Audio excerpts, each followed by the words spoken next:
Hi ಸ್ನೇಹಿತರೆ, ಹೇಗಿದ್ದೀರಾ? ಒಂದು ಒಳ್ಳೆಯ ಆಲೋಚನೆ ಎಷ್ಟು ಅದ್ಭುತಗಳನ್ನು ಸೃಷ್ಟಿಸುತ್ತೆ ಅನ್ನೋದು ಯಾರಿಗೂ ಗೊತ್ತಿಲ್ಲದ ವಿಷಯ ಏನೂ ಅಲ್ಲ.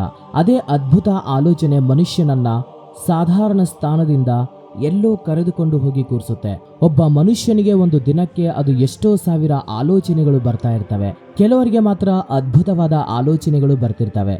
ಆ ಅದ್ಭುತವಾದ ಆಲೋಚನೆಗಳಿಂದ ಅವರು ಜೀವನದಲ್ಲಿ ಮುಂದಕ್ಕೆ ನುಗ್ತಿರ್ತಾರೆ.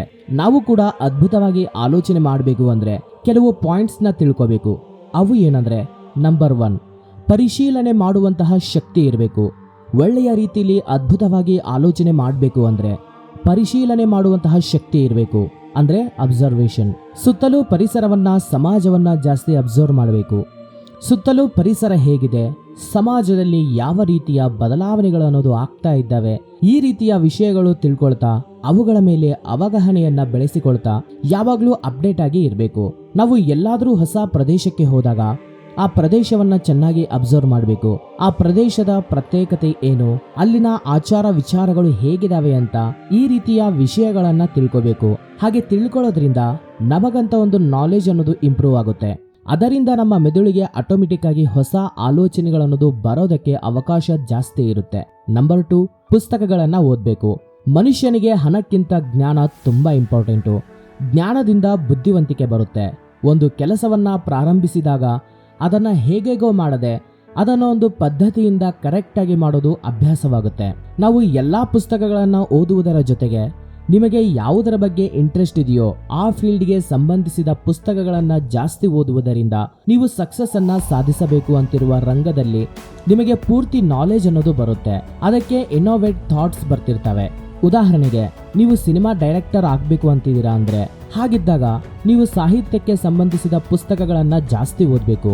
ಅಂದ್ರೆ ಕಥೆಗಳು, ಗದ್ಯಗಳು, ನಾಟಕಗಳು, ಹೀಗೆ ಈ ರೀತಿಯವನ್ನ ಜಾಸ್ತಿ ಓದಬೇಕು. ಹಾಗೆ ಓದೋದ್ರಿಂದ ನಿಮಗೆ ಸಡನ್ ಆಗಿ ಒಂದು ಅದ್ಭುತವಾದಂತಹ ಆಲೋಚನೆ ಬರಬಹುದು. ಆ ಆಲೋಚನೆನೇ ನಿಮ್ಮನ್ನ ಎಲ್ಲಿಗೋ ಕರ್ಕೊಂಡು ಹೋಗುವಂತಹ ಸಾಧ್ಯತೆ ಇರುತ್ತೆ. ನಂಬರ್ 3, ಧ್ಯಾನ ಮಾಡಬೇಕು. ನಮ್ಮ ಮೆದುಳು ಅದ್ಭುತವಾಗಿ ಆಲೋಚನೆ ಮಾಡಬೇಕು ಅಂದ್ರೆ ಮೆದುಳಿಗೆ ವಿಶ್ರಾಂತಿ ಬೇಕು. ಯಾವುದೇ ರೀತಿಯ ಒತ್ತಡ, ನೆಗೆಟಿವ್ ಆಲೋಚನೆಗಳು ಮೆದುಳಿಗೆ ಬರದೇ ಇರೋ ರೀತಿ ನೋಡ್ಕೋಬೇಕು. ಹಾಗೆ ನೋಡ್ಕೊಳ್ಬೇಕು ಅಂದ್ರೆ ಪ್ರತಿದಿನ ತಪ್ಪದೆ ಧ್ಯಾನ ಮಾಡಬೇಕು. ಧ್ಯಾನದಿಂದ ಶಾರೀರಿಕವಾಗಿ, ಮಾನಸಿಕವಾಗಿ ಎಷ್ಟೋ ಲಾಭಗಳು ಅನ್ನೋದು ಇದ್ದಾವೆ. ಧ್ಯಾನದಿಂದ ಮೈಂಡ್ ಅನ್ನೋದು ರಿಫ್ರೆಶ್ ಆಗುತ್ತೆ. ಅದರಿಂದ ಅದ್ಭುತ ಆಲೋಚನೆಗಳು ಬರ್ತವೆ. ಹಾಗೆಯೇ ನಾವು ವಾಕಿಂಗ್ ಮಾಡಬೇಕಾದ್ರೆ, ಸ್ನಾನ ಮಾಡಬೇಕಾದ್ರೆ, ಟಿವಿ ನೋಡ್ತಿರ್ಬೇಕಾದ್ರೆ ಫ್ಲಾಶ್ ಆಗಿ ನಮ್ಮ ಮೈಂಡ್ ಅಲ್ಲಿ ಒಂದು ಅದ್ಭುತವಾದಂತಹ ಆಲೋಚನೆ ಬರಬಹುದು. ಆವಾಗ ತಕ್ಷಣ ಅದನ್ನ ಒಂದು ಪೇಪರ್ ಮೇಲೆ ಬರೀರಿ ಅಂಡ್ ಅದು ಸಾಧ್ಯ ಆಗುತ್ತಾ ಇಲ್ವಾ ಅನ್ನೋದನ್ನ ಪಕ್ಕಕ್ಕೆ ಇಡಿ.